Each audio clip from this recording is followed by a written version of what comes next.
So I just want to close out our the episode today with I guess kind of what would be considered to be kind of a controversial topic that has come up, and this was actually proposed by the NCAA. So I'm going to screen share real quick to kind of and I've tried to read through this just to see how it all plays out, and just get your opinion on what you think about this, and you know what effect it'll have on our sport as a whole. So do you see this, the NCAA page?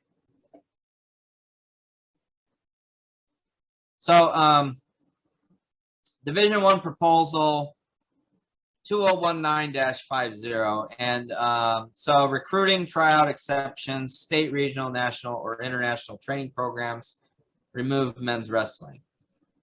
So now that title alone does not spell out very good intentions by the NCAA.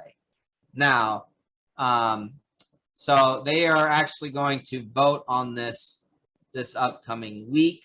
Now, what does this entail? So the intent to remove men's wrestling from the tryout exception that permits an institution's athletics department staff member to participate in recognized state, regional, national, or international training programs or competition organized and administered by the applicable governing body that include prospective student athletes.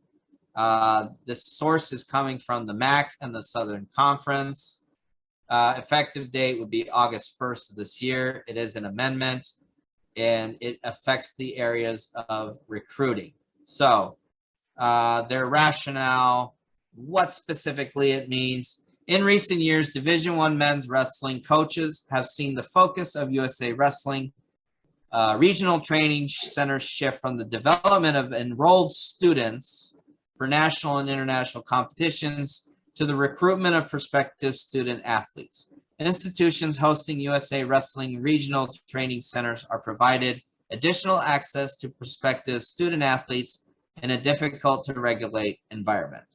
This proposal would negate the recruiting advantage currently held by the institutions hosting regional training centers, aka RTCs, lessen monitoring burdens on the host institutions' compliance staff, and allow institutional staff members involved with regional training centers to focus their attention on the development of current student athletes. So here's the gist of what I'm getting out of this, is that it sounds to me, you know, an RTC is a regional training center.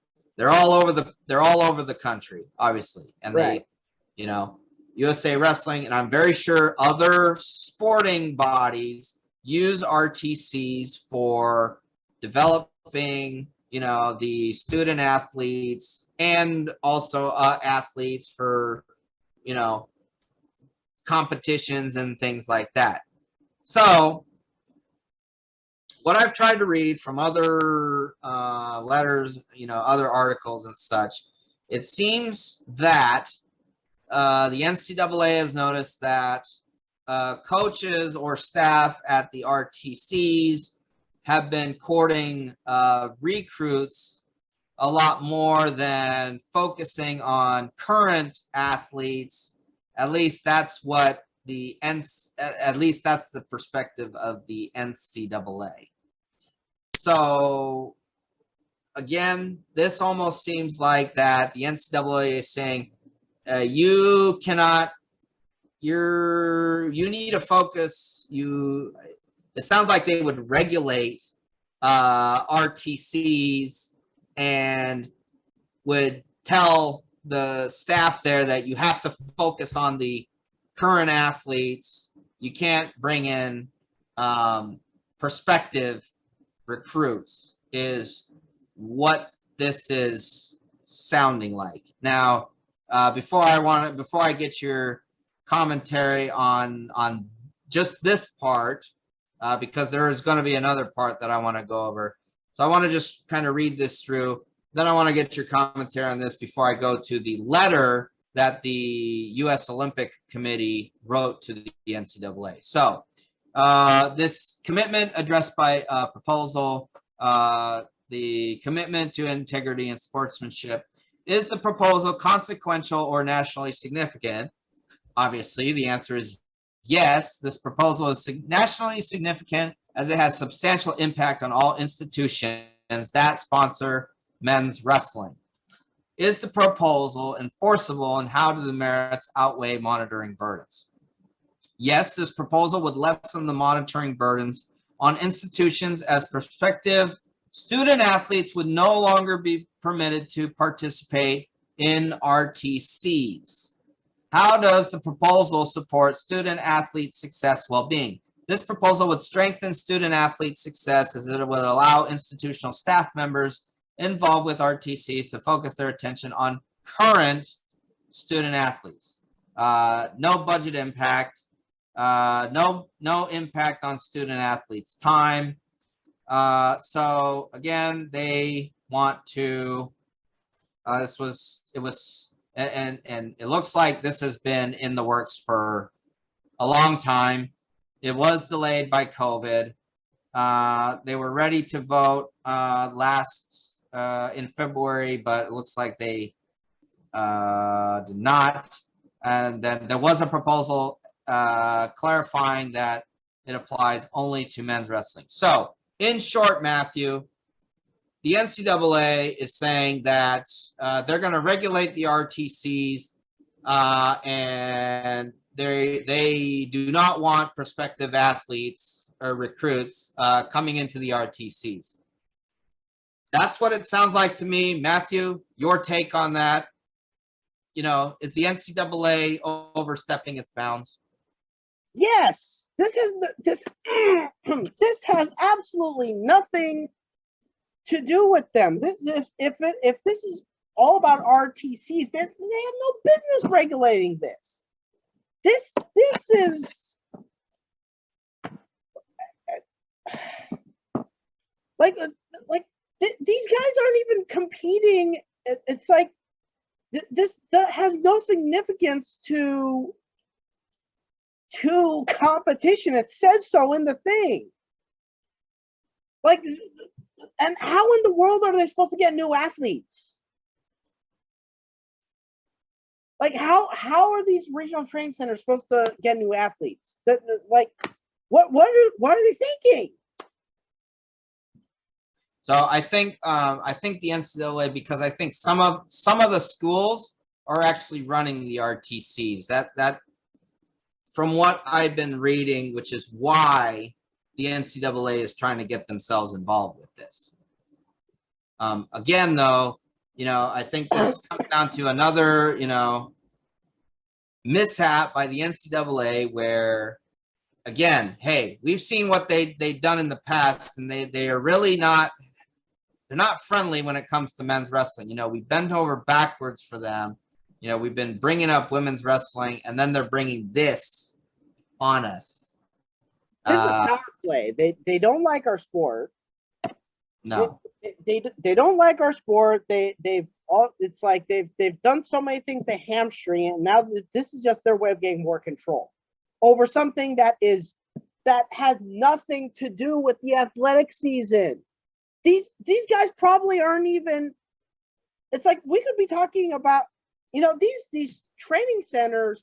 We're probably talking about the clubs. We're probably talking about the wrestling clubs. A lot of them are, yes. We're talking about Iowa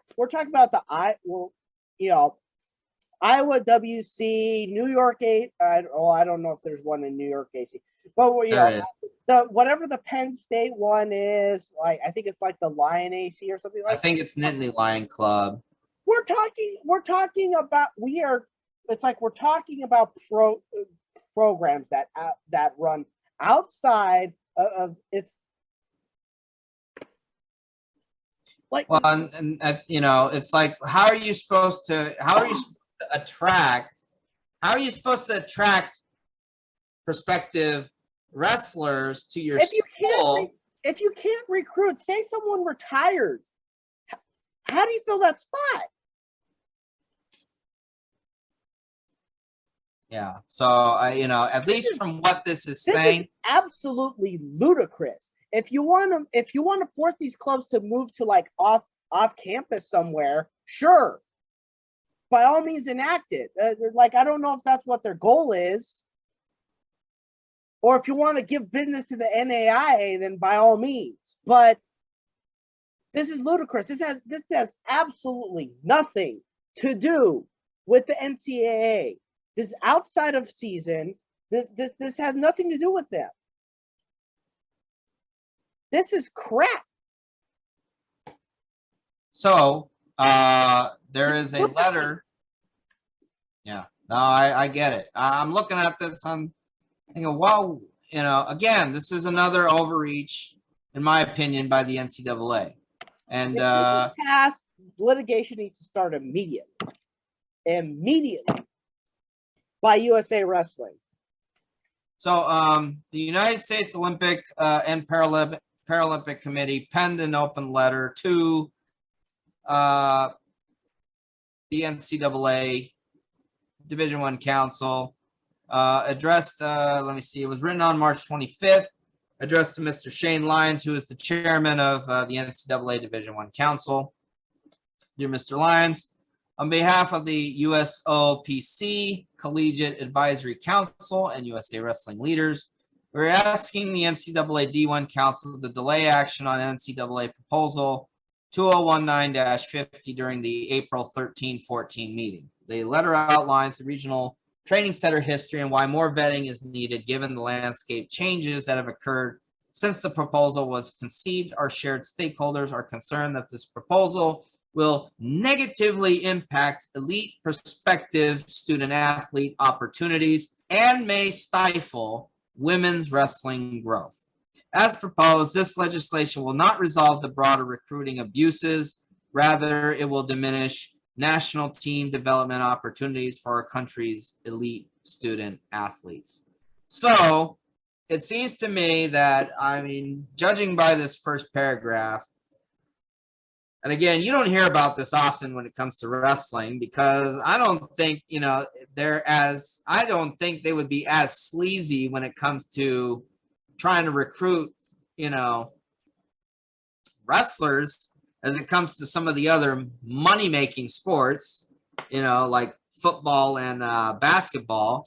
So it seems to me that the NCAA is concerned about, you know, that maybe some things were going on off on the wrong end in regards to getting, you know, recruits into these training centers. Now, again, if you remember, this thing says that it was proposed in the year 2019. So this is 3 years ago, which means that when this was proposed, and I'm very sure that USA Wrestling was notified, whatever NCAA Division I body that oversees wrestling was notified, the US, you know, OPC was notified about this. So by this opening statement, they have been trying to make changes to making RTCs, I don't know, more satisfactory to how the NCAA wants it. And they're noting this here from 82 to 2008, there have been 55 D1 programs dropped.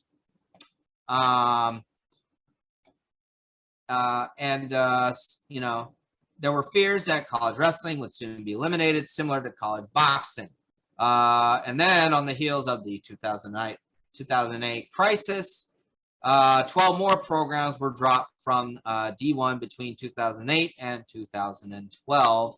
And they're saying that this is where, during this time, you know, they decided to go, they made the RTC route, which would, in a way, I guess, help alleviate the fact that, you know, you had programs were harder and harder to come by, is what it seems. The RTC model is intended to aid in elite development by allowing athletes which is PSA is prospective student athletes, which are incoming recruits. Then you have college, and then you have elite, which I'm going to assume is that they probably are in college, but they are trying to compete on the world level also. So to train together in freestyle Greco versus the folk style used in college, RTC started with 2 school training programs in 2009. It grew to 20 schools in 2012, and the network now stands at 44 schools as of 2021. So 44 schools have RTCs across the country. So I guess in a way, the RTCs are involved with, the schools. Let me see. D1 programs are standing at 78 teams as of 2021, with momentum being added to the women's wrestling. Annually, there are over 1,000 elite prospective college and national team athletes benefiting from the RTC model. And many college stakeholders are proud of the Olympic development opportunities afforded to men and women through the RTC program and believe collaboration is needed to address the non-elite recruiting concerns that brought about Proposal 2019-50. Something I'm going to point out is that I think this long-term, we can see the long-term success in the college level athletes winning Olympic gold medals. Like the last few Olympics, we've had college athletes winning Olympic medals. Mm-hmm. Gable Stevenson was the latest one, obviously. Yeah. But so, that change just goes to show how much of a success it is. So yeah, I'm not sure how forcibly changing this model would benefit the college athletes if they want to be successful. If they really wanted to be successful on the national, well, not just on the national, but on the international stage, I don't know how stifling this is going to benefit them in the long run. So, again, hey, I see this as controversial. Obviously, you are in complete agreement with me on this. Whatever the NCAA is thinking, and we've been down this road. We've seen how the again, like you said, the NCAA does not like men's wrestling. They just don't. And it's unfortunate that we can see that from the 4-year transition that they forced wrestling programs. Yeah, they forced wrestling programs to go through a 4-year transition. It's just not fair. But that being said, hate to close out,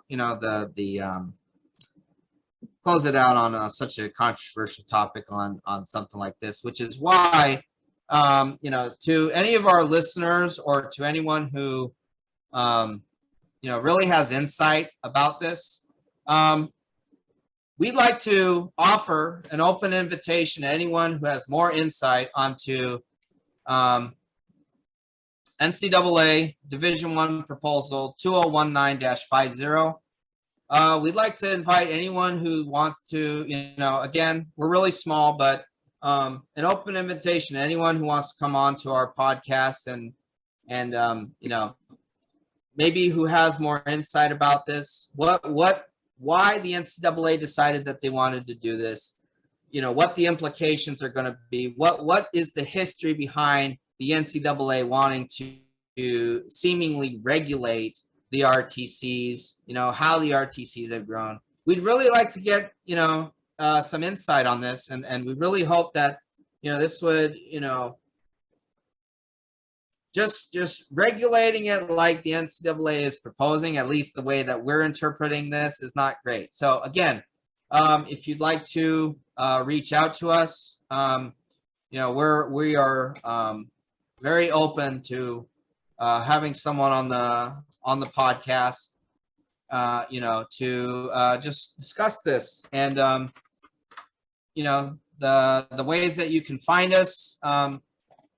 again, for us, if you want, through here, let me see here.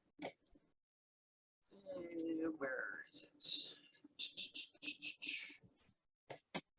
So I believe, Matthew, I had set our, yes. Okay, anyone who wants to maybe reach out to us, our email address is Samurai Bros Wrestling. And Matthew, when you're editing this, maybe if you can just put the address up for everyone to see it. You know, anyone who wants to come on the program to talk about this, you know, just email us, samuraibroswrestling@gmail.com. We'd really like to know more about this and how it's going to affect the, you know, college athletes, you know, as far as wrestling is concerned. You know, or you can reach out to Matthew on his various social media too. We'd really like to know. So again, an open invitation to anyone who wants to come onto the podcast and discuss this.